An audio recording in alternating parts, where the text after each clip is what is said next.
So the second coffee that we're going to brew is at a really nice contrast to the first one we brewed. So this one's from Kenya.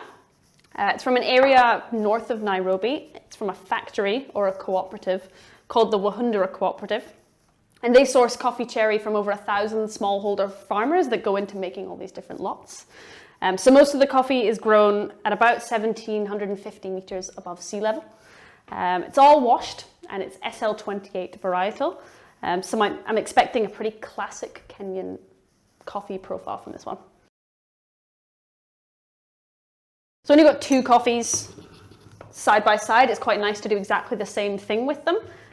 So you can really taste the difference in terroir, in process, not just tasting the difference between your brew methods.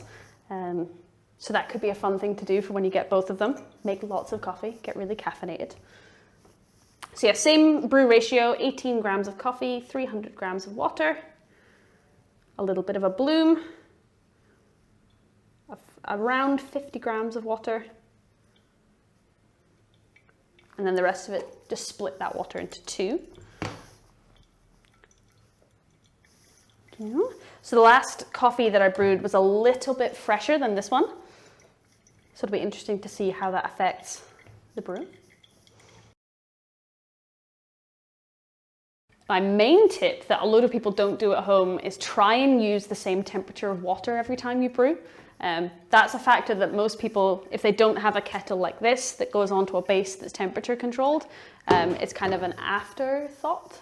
But the temperature of your brewing water will massively affect the final flavors in your cup. So if I don't have a temperature controlled kettle, what I normally do is I will boil my kettle and then I'll wait 60 seconds after it's boiled and then I use it.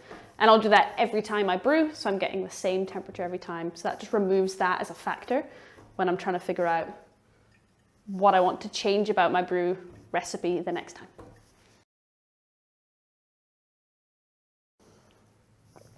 The body's much lighter than the previous coffee, so it's much silkier and much more almost delicate, I guess you could say. So rather than being really full-bodied and rich, it's a lot lighter, which really allows all of that sweetness and berry acidity to stand out.